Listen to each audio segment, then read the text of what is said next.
Denying women abortion can really mess up their lives. Trust women. If they've decided to abort, they've considered their options, and this is the right choice for them. So you know how the Turnaway study found that 96% of women who were denied abortions ultimately didn't wish they'd gotten one? I mean, I know you say that, but that still sounds pretty unbelievable to me. Look, it's right in the book, page 126. 1 week after being denied an abortion, 65% of women still wish they'd gotten one. By the time the child was born, it was 12%. By the time of the first birthday, it was 7%. And then 5 years out, only 4% felt that way. It makes sense that 5 years later, when they have an actual living, breathing child right in front of them, they're going to love that kid. Do you mean that their relationships with their children and their love for their children unfairly biased them about whether they should have gotten an abortion? I just mean it's not that surprising.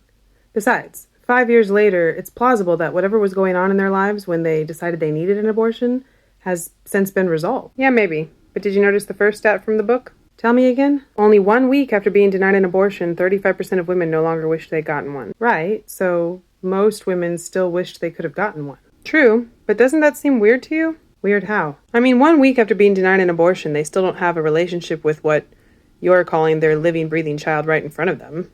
They don't have a years-long dynamic with that child. Yeah, I suppose that's true. And it seems pretty unlikely that whatever circumstances led them to seek abortion would be resolved in just a week.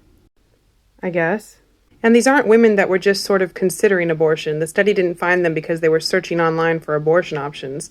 These are women who physically showed up at the clinic expecting to get an abortion that day. That seems like pretty high decision certainty.